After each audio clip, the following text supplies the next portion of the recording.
Et salut à tous, c'est Kaikit, coach des Tokotorois. On se retrouve aujourd'hui pour cette nouvelle semaine de l'ADL saison 10. Et pour cette quatrième semaine, on va donc affronter le 312 Negapix de Dixel. Euh, honnêtement, c'est un joueur, on va dire, un joueur normal, Dixel. Ça fait un moment quand même que je le connais, même si je l'affronte pas si souvent que ça. Je le vois quand même souvent jouer. Il y a des moments, il a des phases avec de bonnes perfs. Il a des phases avec de moins bonnes perfs. Ça dépend. Donc, je pense pour moi joueur normal. Donc, ça va pas être, enfin, ça va être quand même un match qu'il va falloir gagner, mais c'est pas non plus une mission impossible.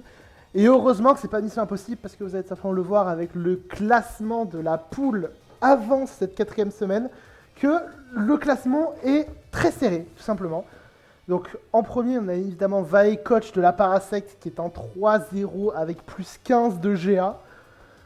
Lui, pour le coup, vraiment, Vae, il est au-dessus, il est en train de survoler la poule. Il a gagné, je crois, 4-0 contre Kenny, il a gagné 5-0 contre Coralia et 6-0 contre Gelbel. Donc vraiment, Vae est en train de simplement de rouler sur la poule, mais derrière, donc à part Kenny qui est un petit peu détaché parce qu'il n'a toujours pas gagné de match, on verra cette semaine s'il gagne un match. Mais sinon, d'ailleurs, vous voyez que c'est relativement serré, hein, c'est-à-dire que je suis pour l'instant second en 2-1, et Dixel est juste derrière en 1-1 avec plus 1 GA, donc il a un meilleur goal average que moi. Ça veut dire donc qu'une victoire de Dixel et Dixel passe devant moi, mais si je gagne aujourd'hui contre Dixel, déjà je me mets en 3-1, ce qui est plutôt intéressant quand même, au vu de comment la poule va être serrée, une victoire serait très importante. Et en plus de ça, je mettrai Dixel en 1-2, et Dixel il a encore de gros matchs à jouer contre Vae et contre Gelbel. Donc j'ai un très bon coup à faire en cas de victoire. En cas de défaite, ce serait pas dramatique, mais la victoire, vraiment, ça m'assurerait pas une qualification en playoff, mais là, je pense que je serais allé à 60% qualifié en playoff en cas de victoire.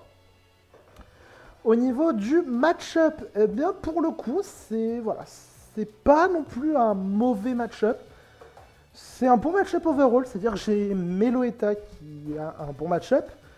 Donc sinon d'ailleurs, j'ai pas parlé de la team de Dixel, mais du coup Dixel a Giratina forme d'origine, Primarina, Kikli, Demolos qui a accès à Télécharge et à Steam Eruption, le Karatroc qui a accès à Scrappy et à Body Press, donc c'est un Pokémon qui peut faire quand même très peur pour un lot tiers. Amanga Jirachi, Tornadus, le Diggersby qui est Terra normal et Terra Feu. On a ensuite le Malamar. Alors le Malamar, donc c'est un Terra Cap lui aussi, mais il faisait partie d'une autre catégorie de Terra User. Ça signifie que lui, il a le Terra libre. C'est toujours du Terra Preview, mais il a accès au Terra libre, donc il peut choisir le type qu'il veut. Et en plus de ça, dans cette saison, il y a un truc qui s'appelle simplement les cartes ADL. C'est un petit peu des cartes qui permettent de booster, de donner un petit boost à un Pokémon. C'est utilisable soit pendant la compétition, soit pendant des speed drafts. C'est un petit peu voilà, pour changer un petit peu. Et pour cette compétition, Dixel a utilisé une carte Leafstorm sur Malamar. Donc Malamar a accès, en plus du Terra Crystal, à Leafstorm. Et enfin, le Zeblitz qui est aussi un tiers nul et qui a tout simplement Gorilla Tactics, ça fait peur, ainsi que Ice Spinner. Donc voilà, le Zeblitz fait très peur, comme ça. Après, moi de mon côté, j'ai quand même double type sol. J'ai Meloeta qui vient le dépasser, j'ai de bons Scarf Users qui peuvent le dépasser. Franchement, Zeblitz, j'ai trop le gérer, ce sera pas le plus menaçant. Évidemment, le Pokémon qui fait quand même très peur défensivement, ça va être Giratina. Giratina vraiment. Donc, l'avantage que j'aurai avec Giratina, c'est qu'il va être tout simplement lock. Donc, il est item lock sur son orbe, hein, il ne peut pas jouer l'autre forme de Giratina. Mais derrière, il ne faut pas oublier que offensivement, ce Pokémon fait très peur. Et j'ai beaucoup de mal à switch in dessus. Le mieux que je pourrais avoir, ce serait peut-être un Overquill. Overquill, Spedef, Assaut Vest, et même ça serait peut-être pas suffisant. Iron Threads aussi. Iron Threads peut bien venir une fois ou deux, mais si je suis Assaut Vest, je vais très vite me faire weaken. Donc c'est à double tranchant. C'est à double tranchant là-dessus. Mais voilà. Sinon d'ailleurs, j'ai Meloeta qui a un plutôt bon match-up. C'est-à-dire, je le gère bien. Wake Trio, c'est dommage parce que je trouve qu'en match-up, il détruit quasiment toute la draft. Parce que je vous rappelle que Wake Trio a Technicien et Bullet Seed. Donc même Primarina, il y passe. Mais il y a Giratina, il y a Among Us. Il y a de très fortes chances que ces Pokémon viennent selon moi. Donc, Wake Trio, c'est un peu compliqué. Voilà, écoutez, c'est plutôt franchement, voilà. Pour moi, c'est un match-up even. Primarina va pouvoir faire très mal. Donc, affaire à suivre. Écoutez, le Jirachi qui va très certainement venir SPDF. Parce qu'il faut gérer Tapoulélé de mon côté. Tapoulélé qui fait très mal. Donc, on va voir un petit peu au niveau de mon build, ce que je vais sortir. Et là, déjà, vous voyez, dès le set du Tapoulélé, vous vous dites, bah, tu n'as pas terminé ton set, Kaiki, tu fais quoi? Non, le set est terminé, tout simplement. Je joue Tapoulélé itemless, tout simplement parce qu'il y a Giratina en face. Et il faut savoir une chose, c'est qu'au départ, je voulais jouer Cassib Berry sur ce Tapoulélé. Cassib Berry. Mais quand je suis allé faire les calques, j'ai vu tout simplement que avec Poltergeist, Giratina pouvait juste me one-shot Tapoulélé, même avec la B. Donc et comme honnêtement j'avais pas trop envie d'être item lock dans le match-up. J'ai pas trop envie d'être item lock, je me dis autant jouer itemless. On verra si ça paye ou pas, mais autant jouer itemless, comme ça au moins, face au Giratina, je peux tout simplement taper des Moonblast qui 2 HKO. Donc pas un full HP, full SPDF, mais sinon ça 2 HKO. Je décide, voilà. Je sais que le Giratina peut potentiellement ne pas me toucher s'il joue genre Poltergeist, Dracometeor, Feu Follet, Shadow Sneak, je sais pas ce qu'il peut jouer. Tapoulélé, Pokémon à suivre, on verra si ça paye ou pas de jouer itemless. Le Meloetta, je vous l'ai dit plus tôt, il fait très mal au match-up. Sword Dance, Triple Axel, retour, close combat. Pas besoin de coff, je trouve, dans le match-up parce que close combat va déjà faire les dégâts nécessaires à Jirachi, surtout à plus 2. Si j'arrive à me setup à plus 2, il y a un Golé en face, il y a un Giratina. Si Giratina veut me taper Feu Follet, s'il veut me taper Cage Éclair, si le Golé veut me taper Sport dessus, je peux dans Slam assez tranquille. Pareil, le Aurorus Safety Goggle, c'est pour le ramener évidemment de préférence sur Golé pour pas se faire endormir. Je joue avec Telluride Force encore Freeze Dry et Metal Burst. Le encore, c'est surtout pour le Karatroc parce que je m'attends bien à ce que Karatroc, si je dois tuer, enfin, vous savez, toujours mon but, ça va être de prendre un bon trade avec Aurorus. Je peux pas trade Giratina parce que Giratina a 153 de PV et Aurorus a 123, donc je tuerai jamais. Mais je me dis, si je peux prendre un Primarina, si je peux prendre un Shuckle, ce serait vraiment pas mal pour le coup, parce que même Primarina fait très peur. Et donc Telluride Force pour éventuellement toucher le Jirachi, le Metal Burst pour renvoyer des potentiels dégâts. Freeze Dry, le Stab Glass, ça va toucher Giratina, ça va toucher Among Us, ça va toucher Primarina, donc tranquille. Et encore pour essayer de encore le Shuckle. Le Noivern, Super Fang, Rousse, Dragon Pulse, Hurricane. Terra Dragon cette fois-ci, parce que si on s'intéresse du côté de la draft de Dixel, on se rend assez vite compte que, pareil, donc il y a le Jirachi qui va très certainement venir SPDF.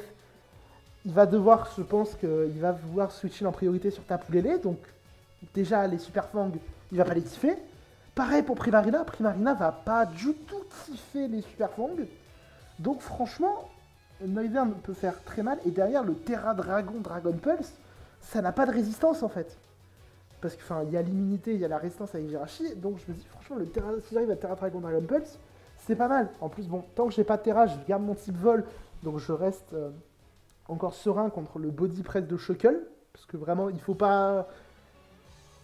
On parle souvent de Shuckle, on dit c'est weak, mais là il faut quand même pas forcément sous-estimer le body press. Il peut faire très mal. Iron Threads, plutôt classique pour le coup, Rapid Spin, Ice Spinner, Earthquake, Weight Charge. Weight Charge pour toucher Primarina, je dépasse beaucoup de choses. Voilà, classique. Et le Overquill, un peu fou, on va dire, on va tester. Parce que j'ai remarqué qu'offensivement, Overquill a un très très bon match-up. Parce que, on va dire, soit c'est Resi Dark, donc bon, il y a potentiellement, il y a un niveau Resi Dark, il n'y a pas grand-chose, c'est-à-dire, il y a Primarina qui peut bien résister, mais qui résiste pas à un gunshot. Pareil pour Jirachi, il prend rien sur le game shot, mais le crunch, il va pas vraiment l'apprécier. Et surtout, après une scale shot, et si j'arrive à me setup à plus 1, plus 2, ça peut tout simplement faire un très bon trou dans la team de Dixel. En plus de ça, pareil, la Lumberry qui est toujours là pour essayer de se setup, peut-être sur un Among Us qui voudrait venir. Vraiment, je vais essayer d'abuser du setup d'Among Us. On verra si ça passe ou pas. Et sur ce, bah, écoutez, je pense que je suis relativement confiant quand même pour cette game. Je pense que ça peut le faire. Si je prends le bon trade sur Hororus, toujours, hein. J'ai l'impression que je vais toujours vous dire la même chose, ouais, s'il y a le bon trade. Mais là, je pense que ça peut le faire. Ça va être un bon match, je l'espère. Et on se retrouve tout de suite pour la game contre Dixel. Et donc, on se retrouve pour la game contre Dixel. Et on peut déjà remarquer qu'il n'y a pas de Among Us dans le 6 de Dixel.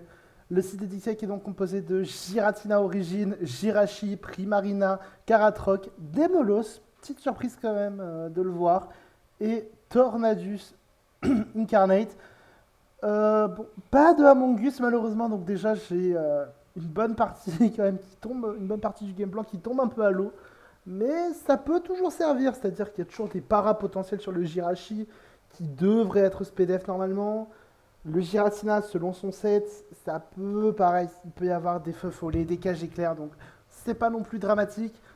Le Primarina qui est là, évidemment, je m'en doutais que ça allait faire un peu peur au niveau du match-up. Demolo, je sais pas trop pourquoi il est là. Après, c'est vrai qu'offensivement, il fait quand même très mal à ma team, ça se voit. Mais il faut qu'il ait la place, de faire du taf. Et on va voir tout de suite ce que ça donne. On va donc lancer cette game. Donc pas de Terra User du côté d'Ixel. Et moi je vais lead Hororus contre le lead Tornadus demi-tour. Et je vais d'entrée mal commencer cette game parce que je vais taper Freeze Dry. Je sais pas pourquoi. Je m'attendais à ce qu'il reste. Ou alors je m'attendais à ce qu'il tape Super Power. Non, c'était idiot. J'aurais dû taper Metal Burst d'entrée. Metal Burst, ça aurait donné une très bonne indication sur le set de Jirachi. Mais là, voilà, je commence mal cette game. C'est dommage. Je vais aller sur Overquill pour tanker la potentielle tête de fer, intimider. Et ça va poser un wish.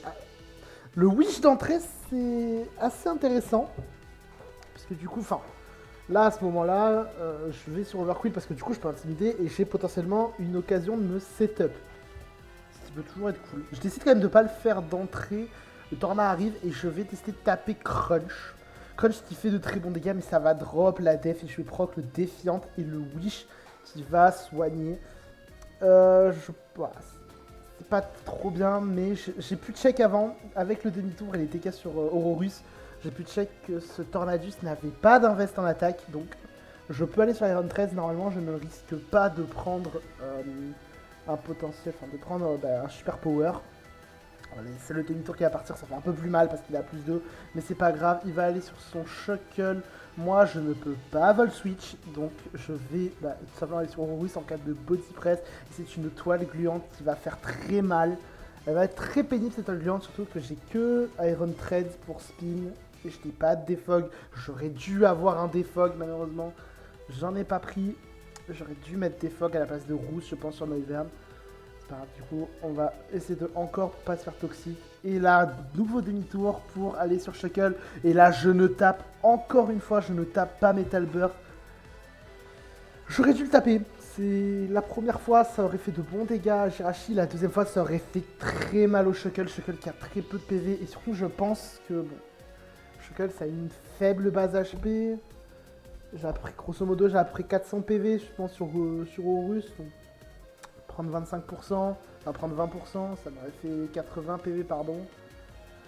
Ça aurait renvoyé 120 PV au Shuckle. Ça aurait fait quand même une belle tarte sur ce Shuckle. Malheureusement, je rate le coche une nouvelle fois. Il va retomber sur Jirachi. Je vais retaper Freeze Dry. Là, pourquoi je tape Freeze Dry? Parce que, tout simplement, parce que pour moi, c'était le plus neutre, on va dire. Je m'attendais peut-être, pas forcément à un Torna, hein. Bon, c'est pas grave. Je joue très mal. Je joue très mal dans ce début de game. Je vais retourner sur Iron 13. Iron 13, pour moi, ça me confirme un peu qu'il y a SPDF. Le Wish qui va venir. Et là, je vais vouloir spin, évidemment. Je vais pas taper Rapid Spin. Je vais taper Ice Spinner pour prendre un petit peu des infos sur le Giratina. Je prends quand même des infos. Je vois qu'il a, il a de l'invest en PV quand même. Il n'est pas de no HP. Il n'est pas full bulk. C'est un peu un entre-deux. Il va prendre évidemment son Wish qui va le remettre full vie. Et je décide d'aller sur Horus parce que, pareil, toujours. J'ai pas de prise d'info et cet Overquill, j'ai pas forcément envie de le tenter comme ça. La Shadow Ball qui part, Shadow Ball qui me révèle qu'il a investi un attaque spé et la Inner qui fait mal. J'envoie Noivern qui vient bien menacer quand même, parce que forcément ça oblige le Giratina à quitter le terrain. Je vais donc Super Fang ce Jirachi qui va pas forcément kiffer le Super Fang, et je vais re-Super Fang en espérant qu'il wish tout simplement. Parce que si wish derrière, je pouvais donc Terra Dragon, Dragon Pulse pour couvrir l'entrée potentielle de Giratina. Je voulais pas que ce Giratina soit wish. Simplement. Il va taper demi-tour et ça va aller sur Primarina. Et là, à ce moment-là, bah, c'est compliqué de switching sur Primarina. Surtout que je n'ai pas d'infos et je n'ai plus Aurorus pour sac dessus et mettre une bonne tarte à Primarina. Donc je vais décider simplement de laisser mourir, je pense, à ce moment-là, le mieux pour moi. Sachant qu'il y a Iron Threads ne tank pas Moonblast plus Surf. Donc, si il est choice, s'il est choice, je ne sais pas. Enfin voilà, ça peut être compliqué. Donc je vais décider du coup de taper Super Fang pour mettre des petits dégâts à ce Primarina, mais je vais rater mon Super Fang. Du coup je perds Noivern sans rien gagner en retour. Ça c'est dramatique pour le coup. Je décide d'envoyer Overquill et juste de bourrer avec un Gangshot. Je décide juste voilà, de taper et le Gangshot va rater à son tour. Le Shuckle qui aurait pris, bon il aurait pris comme il est full HP full def, il aurait pris je pense 25-30%. Mais avec une potentiel poison, donc ça aurait été intéressant. Je vais aller sur ta poulélé pour bien attaquer le body press et je vais me faire crit le body press. Ça commence à faire beaucoup. Je vais quand même taper cette Shadow Ball. Voilà. Là, je vais quand même. J'ai fait un très mauvais début de game. Je vais quand même réussir à me relancer avec cette Shadow Ball sur le Jirachi pour remporter le Jirachi. Le Demolos arrive. Un peu à ma surprise. Je tank toutes ses attaques. Il va me taper Flame Charge. Moi, je vais juste taper Moonblast pour pouvoir le remettre bien bas. Et il va prendre la drop d'attaque SP. Je vais Protect pour voir un petit peu ce qu'il veut faire. Il veut taper Bomber. Je vais aller sur Overquill. Overquill qui prend, je crois, max 50% sur... il prend 50% sur le Fire Blast à -1. Donc franchement, le niveau dégâts, c'est honnête. Flame Charge qui va faire 20%. Voilà. Vous voyez, le Shuckle qui arrive. Je vais taper mon Crunch. Crunch qui tue le Demolos. Et derrière, je vais taper la SD en anticipant un potentiel repos de Chesto. Sauf qu'il va taper Body Press.